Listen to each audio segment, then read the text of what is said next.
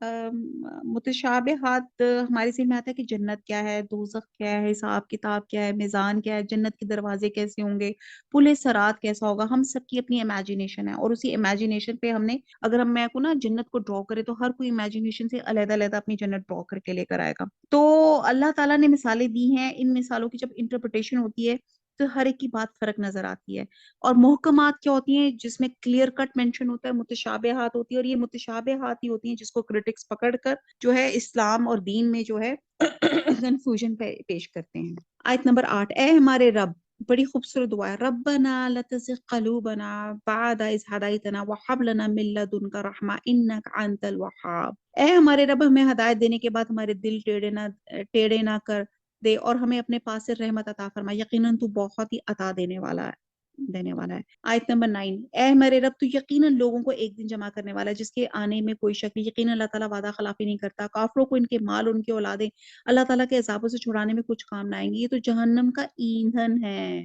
جیسے آل فرعون کا حال ہوا، ان کا جو ان سے پہلے تھے، انہوں نے بھی ہماری آیتوں کو جھٹلایا، پھر اللہ تعالیٰ نے بھی انہیں ان کے گناہوں پہ پکڑ لیا. اللہ تعالیٰ سخت عذاب والا ہے. کافروں سے کہہ دیجئے کہ تم عنقریب مغلوب کیے جاؤ گے اور جہنم کی طرف جمع کیے جاؤ گے، اور وہ برا ٹھکانہ. یقیناً تمہارے لیے عبرت کی نشانی تھی ان دو جماعتوں میں جو گت گئی تھی. ایک جماعت تو اللہ تعالیٰ کی راہ میں لڑ رہی تھی، اور دوسرا گروہ کافروں کا تھا. انہیں وہ اپنی آنکھوں سے اپنے سے دگنا دیکھتے تھے. اللہ تعالیٰ جسے چاہے اپنی مدد سے قوی کرتا ہے. یقیناً اس میں آنکھوں والوں کے لیے بڑی عبرت ہے. اب یہاں پہ غزوہ بدر کا ذکر کیا جا رہا ہے کہ یہاں پہ ایک فریق دوسرے کو اپنے سے دگنا دیکھ رہا تھا. یعنی کہ کافروں کی تعداد 1000 تھی اور مسلمان 313 تھے. یعنی کہ کافروں کو مسلمان 2000 کے قریب نظر آ رہے تھے، اور مسلمانوں کو یہ 600 یا 700 کے درمیان کافر نظر آ رہے تھے. تو آپ یہ دیکھیں کہ یہ اللہ تعالیٰ کا ایک جو تھا بہت زیادہ. بہرحال یہاں پہ غزوہ بدر کا ذکر ہے جو ہجرت کے بعد دوسرے سال مسلمانوں اور کافروں کے درمیان میں پیش آئی. اس میں بہت سی چیزیں اللہ تعالیٰ کے اعجازات تھے، اللہ کی مدد تھی.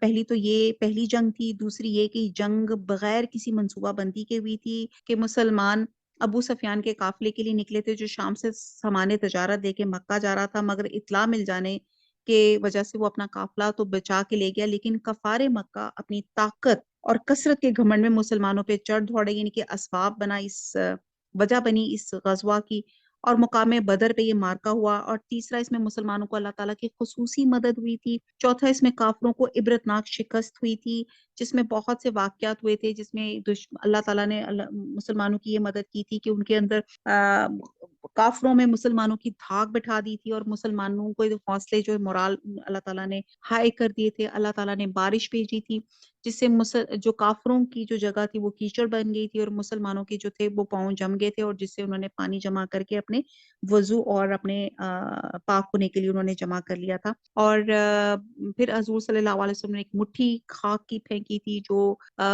تمام کافروں کے آنکھوں پہ گئی تھی، اور حضور صلی اللہ علیہ وسلم نے جو دعا کی تھی، اور اللہ تعالیٰ نے یہ 313 لوگ جو تھے، اللہ صرف ان کا ایمان کا لیول اتنا سٹرونگ تھا کہ وہ 1000 کافروں کے اوپر بھاری ہو گئے تھے اور وہ فتح یاب ہو گئے تھے. سبحان اللہ. آگے چلتے ہیں کہ اچھا جی، اب آیت نمبر یہ جو نیکسٹ ہے نا، یہ وہی بات ہے، ہر آیت اتنی زبردست ہے. یہ اس آیت میں آپ یہ دیکھیں کہ اللہ تعالیٰ نے ہماری جو بائی ڈیفالٹ سیٹنگ جو ہمیں چیزوں سے محبت ہے نا، اللہ تعالیٰ نے بدرجے وہ اس میں لکھ دی کہ انسان کو کیا محبوب ہے، اور یہی جو چیزیں محبوب ہیں وہی اس کے لیے آزمائش ہیں، اور اسی میں اللہ تعالیٰ نے چیک کرنا ہے کہ وہ ان سے محبت اور اللہ کی محبت میں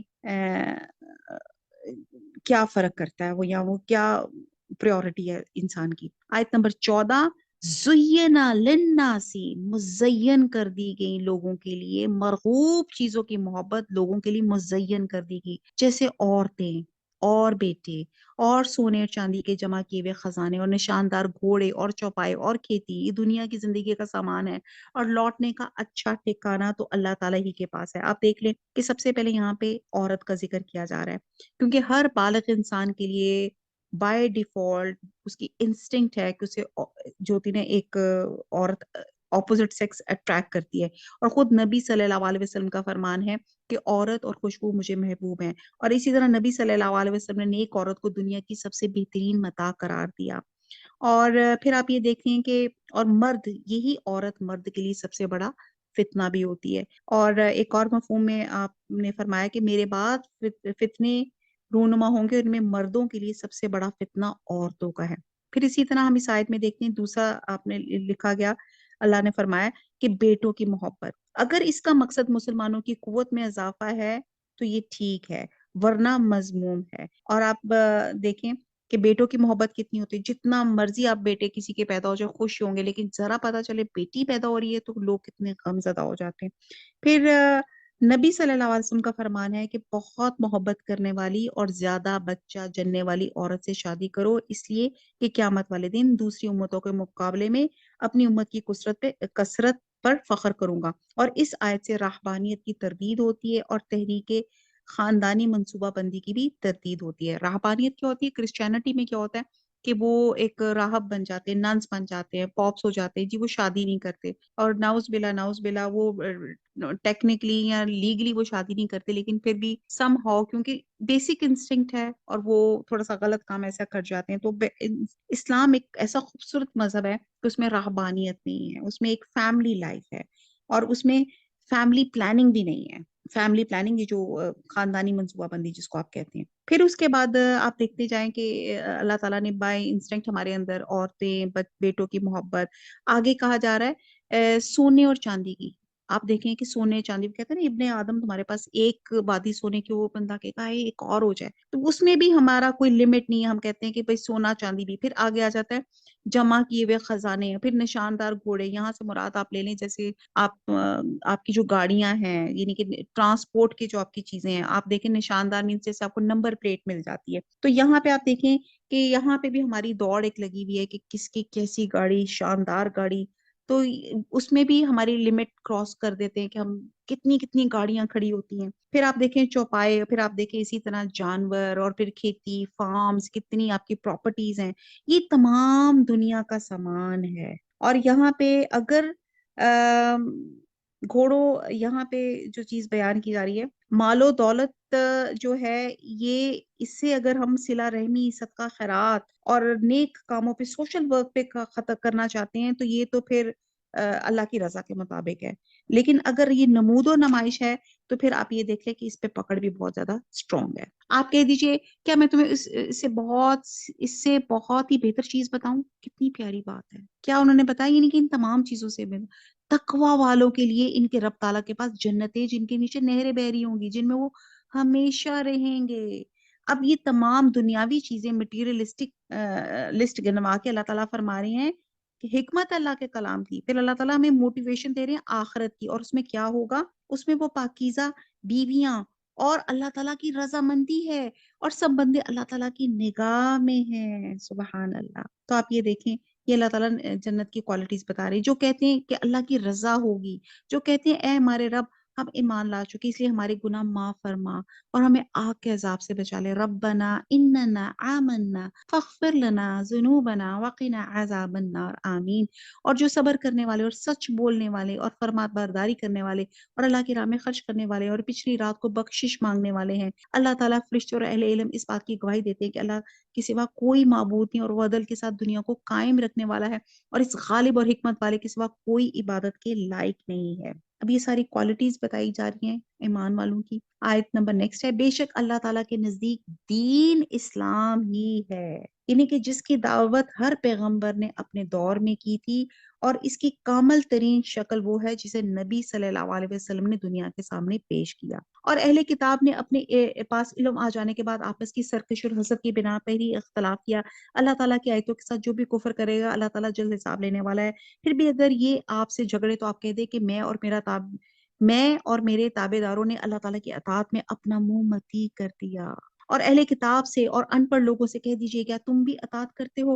بس اگر یہ بھی تابع دار بن جائے تو یقیناً ہدایت والے ہیں، اور اگر یہ روح گردانی کریں تو آپ پر صرف پہنچا دینا ہے، اللہ بندوں کو خوب دیکھ بھال رہا ہے۔ حدیث میں ہے کہ نبی صلی اللہ علیہ وسلم فرمایا کہ قسم ہے اس ذات کی جس کے ہاتھ میں میری زبان ہے، جو یہودی یا نصرانی مجھ پر ایمان لائے بغیر فوت ہو گیا وہ جہنمی ہے۔ جو لوگ اللہ تعالیٰ کی آیتوں سے کفر کرتے ہیں اور نبیوں کو ناحق قتل کر ڈالتے ہیں، اور جو لوگ عدل و انصاف کی بات کہ انہیں بھی قتل کر ڈالتے ہیں تو اے نبی انہیں دردناک عذابوں کی خبر دے دیجئے، ان کے اعمال دنیا اور آخرت میں غارت ہے، ان کا کوئی مددگار نہیں۔ کہ آپ نے نہیں دیکھا جنہیں ایک حصہ کتاب کا دیا گیا وہ آپس کے فیصلوں کے لیے اللہ تعالیٰ کی کتاب کی طرف بلائے جاتے ہیں، پھر بھی ایک جماعت ان کی منہ پھیر کر لوٹ جاتی ہے۔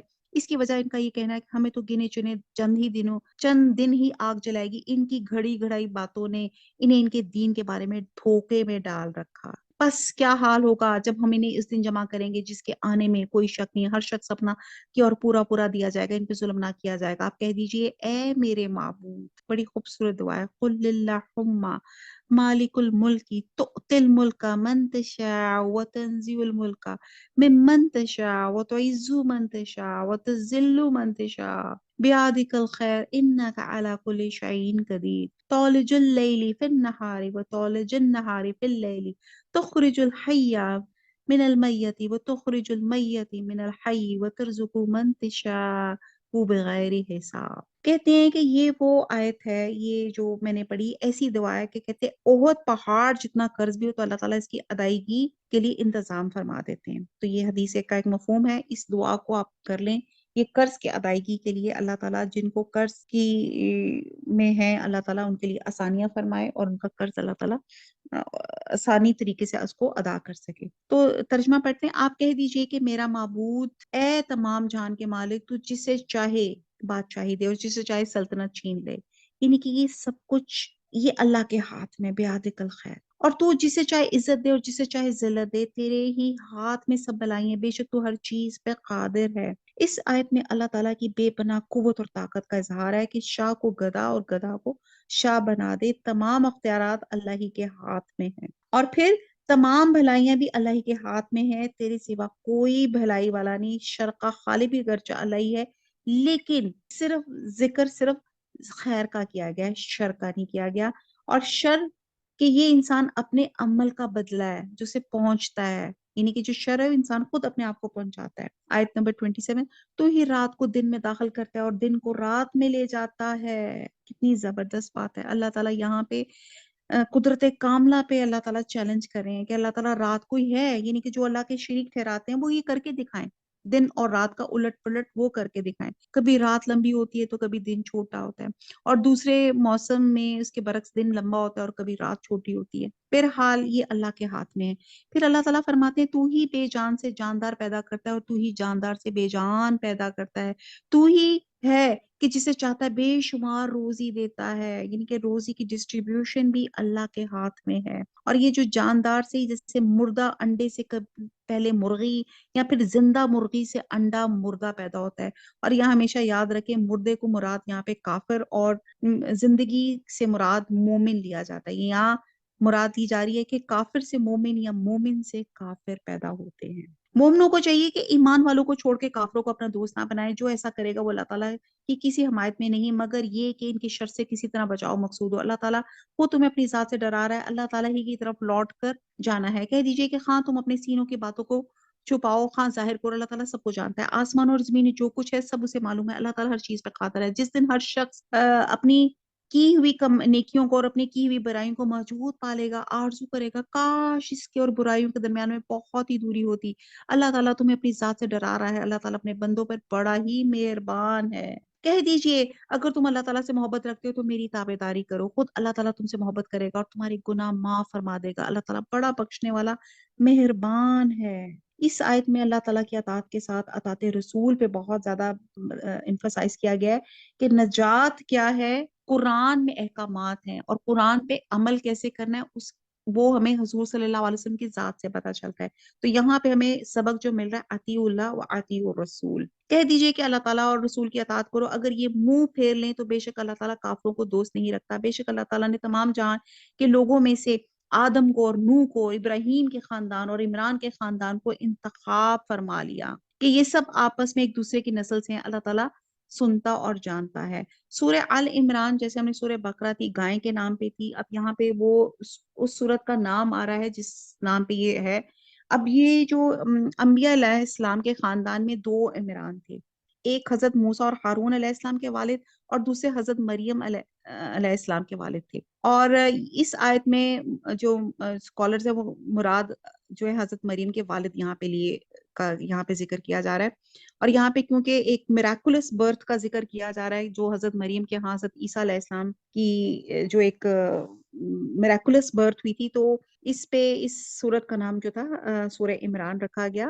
اور آل عمران کے علاوہ مزید 3 خاندوں کا یہاں پہ ذکر کیا گیا، جس میں پہلا حضرت آدم علیہ السلام تھے جنہیں اللہ تعالیٰ نے اپنے ہاتھ سے بنایا، ان پہ اپنی طرف سے حروف پھونکی اور انہیں سب نے سجدہ کیا. ان کو اللہ تعالیٰ نے اسما کا علم دیا، انہیں جہنت یعنی کہ جو انسان کو جو اشرف المخلوقات کا جو ٹائٹل ملا ہے کہ فرشتوں نے سجدہ کیا، ان کو علم دیا گیا اور جہنت میں رہائش پذیر کیا گیا.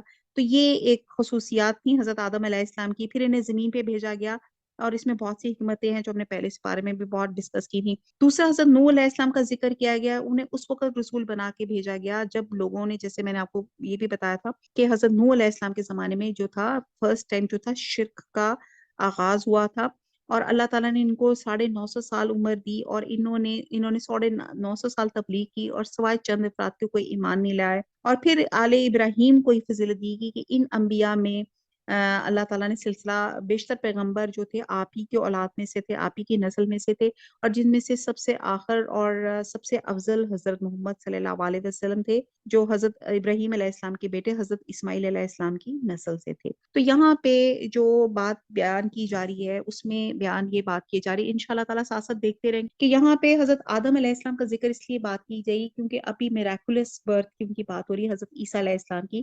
تو یہاں بتایا جا رہا ہے اس سے پہلے کہ حضرت آدم علیہ السلام کو کبھی آپ نے نوٹ کیا وہ کتنے میراکولس تھے. اب وہ تو اللہ تعالیٰ پیدائش کے ہر طریقے پہ قادر ہے. اللہ تعالیٰ نے مجھے اور آپ کو ماں ایک مرد اور عورت کے ملاپ سے پیدا کیا. پھر اللہ تعالیٰ نے حضرت عیسیٰ علیہ السلام کو بغیر باپ کے پیدا کیا، حضرت آدم علیہ السلام کو بغیر ماں باپ کے پیدا کیا.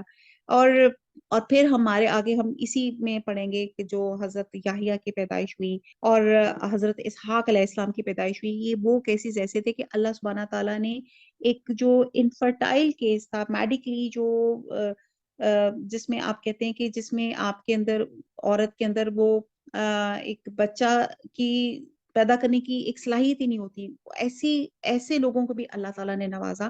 تو اللہ تعالیٰ پیدائش کے ہر طریقے پہ قادر ہے، اور یہیں پہ ہم پھر دعا مانگتے ہیں کہ اللہ تعالیٰ جو لوگ اولاد مانگ رہے ہیں اللہ تعالیٰ ان کو صحت تندرستی والی اور صالحہ اولاد سے نوازے. آمین ثم آمین. کہ اللہ تعالیٰ پیدائش کے ہر طریقے پہ قادر ہے، اللہ تعالیٰ کسی کو بھی اس نعمت سے محروم نہ کرے. اب یہ واقعہ چلتے ہیں کیا ہوا کہ یہ سب آپس میں ایک دوسرے کی نسل سے اللہ تعالیٰ سنتا جانتا ہے. آیت نمبر 35 جب عمران کی بیوی نے کہا اے میرے رب، میرے پیٹ میں جو کچھ ہے اسے میں نے تیرے نام آزاد کرنے کی نظر مانی، تو میری طرف سے قبول فرما، یقیناً تو خوب سننے والا اور پوری طرح جاننے والا ہے. جب بچی گزرا تو کہنے لگی پروردگار مجھے تو لڑکی ہوئی ہے، اللہ تعالیٰ کو خوب معلوم ہے کہ کیا اولاد ہوئی اور لڑکا لڑکی جیسا نہیں. میں نے اس کا نام مریم رکھا، میں اسے اور اس کی اولاد کو شیطان مردود سے تیری پناہ میں دیتی ہوں. بڑی خوبصورت ہے، اس دعا کو انڈر لائن کر لیں.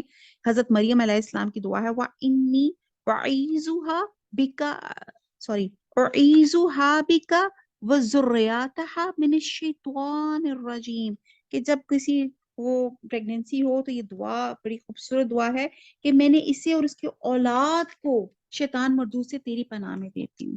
تو بہرحال انشاءاللہ تعالیٰ یہ واقعہ جو ہے تھوڑا اگلی کلاس میں انشاءاللہ ڈسکس کریں گے، ابھی ہم اس کو ایسے ہی پڑھ لیتے ہیں. اب یہاں پہ حضرت جو مریم کے جو پیرنٹس تھے ان کو جب ان کی والدہ حاملہ ہوئی تو انہوں نے نظر مانی تھی کہ جب میری بچی ہوگی، جس طرح ہم کہتے ہیں تو میں اس کو مسجد کا خدمت گار بناؤں گی، تو اس طرح انہوں نے کوئی نظر مانی تھی. تو جب ان کے ہاں بیٹی ہوئی تو انہوں نے کہا وہ میں نے تو یہ نظر مانی تھی، اور مسجد میں تو عورتیں جو ہے وہ تو وہاں ان کی خادمہ یا خدمت گار نہیں ہو سکتی، لیکن اللہ سبحانہ تعالیٰ نے وہ کام حضرت مریم سے کروانا تھا اور اللہ تعالیٰ نے ان کو چوز کیا تھا. تو اللہ تعالیٰ نے بتایا کہ وہ جو کام حضرت مریم سے کروانا ہے وہ لڑکے کا کام نہیں ہے، تو اس کا نام انہوں نے مریم رکھا. اور پھر یہ دعا دی کہ وہ شیطان مردود سے تیری پناہ میں، یہ حضرت مریم نے دعا کی تھی. بس اسے اس کے پروردگار نے اچھی طرح قبول فرمایا اور اسے بہترین پرورش دی. اس کی خیر خبر لینے والا زکریا کو بنایا.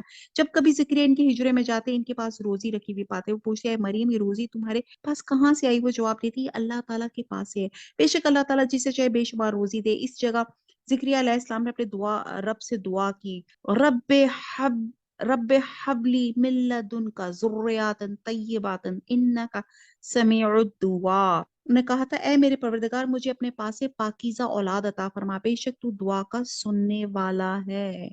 اب آپ یہاں پہ دیکھیں، جب اللہ سبحانہ تعالیٰ نے حضرت مریم کو پیدا کیا تو پھر ان کو ایک حجرے میں رکھا گیا، اور جب ان کو مسجد کے پاس ایک حجرا تھا، اور جہاں پہ انہوں وہاں پہ یہ معاملہ اٹھا کہ ان کی کفالت کون کرے گا، اور اس کی کفالت کے لیے جو تھا اقلامہم، یہ کیا ہوا، اس سے مراد قرآن اندازی کے تیر تھے یا لکھنے کے تیر تھے.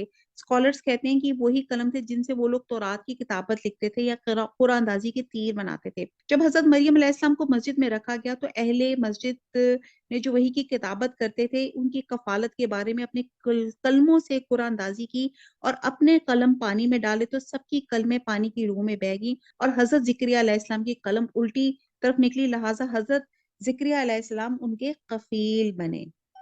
تو ایک تو یہاں پہ یہ بات پتہ چلتی ہے کہ کفالت کی ذمہ داری جو تھی یہ آپ کے خالو بھی تھے حضرت مریم کے. بہرحال اب بات یہ ہو رہی تھی کیونکہ بات بہت سینسٹیو ٹاپک ہے، اور یہی وہ ٹاپک ہے جس میں ہماری دلیل مضبوط ہوگی تو ہم کرسچینٹی کو اس چیز پہ چیلنج کر سکتے ہیں. بہرحال اب بات ہو رہی تھی کہ حضرت مریم علیہ السلام پیدا ہو گئی، ان کو مسجد میں رکھا گیا، اور وہ اتنی بابرکت تھیں کہ لوگوں نے کہا کہ ہم ان کی کفالت کریں گے. پھر ان کی باقاعدہ قرآن اندازی بھی حضرت زکریا جو تھے وہ ان کے کفیل ہوئے، اور حضرت زکریا علیہ السلام جو تھے وہی ان کے پاس کھانے پینے کی چیزیں پہنچاتے تھے. اور جب وہاں پہ آتے تو وہ دیکھتے کہ نان سیزنل فروٹس ان کے پاس پڑے ہوتے، تو کہتے کہ یہ کتنا بابرکت حجرا ہے، یہ کتنا بابرکت مقام ہے کہ یہاں پہ ان کے ساتھ اتنا زیادہ اعزاز، اتنی برکت ہو رہی ہے. تو جس پر انہوں نے اللہ سے دعا مانگی تھی، اور حضرت زکریا علیہ السلام بھی جو تھے ان کی ایک سرٹن بڑی عمر کے پہنچ چکے ہوئے تھے، اور انہوں نے اللہ سے دعا مانگی تھی کہ مجھے اپنے پاس ایک پاکیزہ اولاد عطا فرما، بے شک تو دعا کا سننے والا ہے. تو یہاں پہ جس سے یہ پتا چلتا ہے کہ نیک ان کو وہ جگہ اتنی بابرکت لگی، اور اللہ تعالیٰ نے بس فرشتوں نے ان سے آواز دی کہ جب کو حجرے میں کھڑے نماز پڑھے تھے کہ اللہ تعالیٰ تجھے یحییٰ کی یقینی خوشخبری دیتے ہیں جو اللہ تعالیٰ کے کلمے کی تصدیق کرنے والا ہے، سردار ہے، ضابط نفس اور نبی ہے، اور نیک لوگوں میں سے ہے. اب یہاں پہ بات آ جاتی ہے کہ اللہ سبحانہ تعالیٰ نے حضرت زکریا علیہ السلام کی بات قبول کی، اور یہی جیسے میں آپ کو بتا رہی ہوں کہ یہ بھی ایک میراکولس برتھ تھی کہ حضرت عیسیٰ علیہ السلام کے ساتھ حضرت یحییٰ کی، کہ حضرت زکریا علیہ السلام بھی جو تھے ایک عمر تک پہنچ چکے ہوئے تھے، اور اللہ تعالیٰ نے جب ان کو نوازا. اور یہ بھی ایک بات تھی. اور حضرت اور یحییٰ کا نام جو تھا اللہ سبحانہ تعالیٰ نے، اسکالرس کہتے ہیں کہ خود تجویز کیا تھا، اور اس میں ساتھ ساتھ ان کی کوالٹیز بتائی تھیں کہ حضرت یحییٰ کی یہ کوالٹیز بتائی تھیں کہ یہ اللہ کی کلام کی تصدیق کرنے والے ہیں، یہ سردار ہیں، یہ نبی ہیں، یہ نیک ہیں. تو آپ یہ دیکھیں کہ بڑھاپے میں موت زانہ طور پہ اولاد کی خوشخبری سن کر آپ دیکھیں کہ حضرت زکریا علیہ السلام کتنے خوش ہوئے، اور حضرت اور وہ کہنے لگے اے میرے رب، میرے ہاں بچہ کیسے ہوگا، میں بالکل بوڑھا ہو گیا ہوں اور میری بیوی 5 ہے. فرمایا اسی طرح اللہ تعالیٰ جو چاہے کرتا ہے. کہنے لگے پروردگار میرے لیے اس کی کوئی نشانی مقرر کر دے. فرمایا نشانی یہ ہے کہ 3 دن تک تو لوگوں سے بات نہ کر سکے گا، صرف اشارے سے سمجھائے گا، تو اپنے رب کا ذکر کثرت سے کر لو، اور صبح شام اس کی تسبیح بیان کرتا رہے. اور جب فرشتوں نے کہا اے مریم، اللہ تعالیٰ نے تجھے برگزیدہ کر لیا اور تجھے پاک کر دیا، اور سارے جہان کی عورتوں میں سے تیرا انتخاب کر لیا.